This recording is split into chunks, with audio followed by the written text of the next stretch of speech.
Big pass வீட்டில் இதுவரை கானா வினோத்துடன் கூட்டணி போட்டுக் கொண்டிருந்த பாரு தற்போது அவரை எதிர்த்து சண்டையிட்டுள்ள ப்ரோமோ காட்சி வெளியாகியுள்ளது.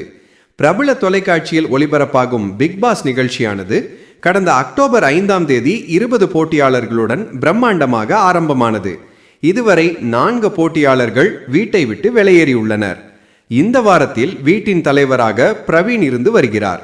மேலும் இந்த வாரம் பிக் பாஸ் பல அதிரடிகளை அரங்கேற்றி வருகின்றார். வீட்டில் உள்ள அனைத்து போட்டியாளர்களின் ஆடை மற்றும் ஆபரணங்களை பறித்து கொண்டு பிக் பாஸ் வழங்கிய உடைகளை அணிய கட்டாயப்படுத்தியுள்ளார். தற்போது சமையல் அறையில் உள்ள அனைத்து பொருட்களும் பறிமுதல் செய்யப்பட்டுள்ளன. இத்தருணத்தில் பாரு தன்னுடன் இருந்த கூட்டணியில் இருந்தவர்களுக்கே எதிராக மாறியுள்ளார். ஆம், கானா வினோத்தை எதிர்த்து பாரு கடுமையான வாக்குவாதத்தில் ஈடுபட்டுள்ளார். இரண்டாவது ப்ரோமோவில் கமருதீன் குறித்து பேசும் காட்சி மேலும் ஆர்வத்தை கிளப்பியுள்ளது.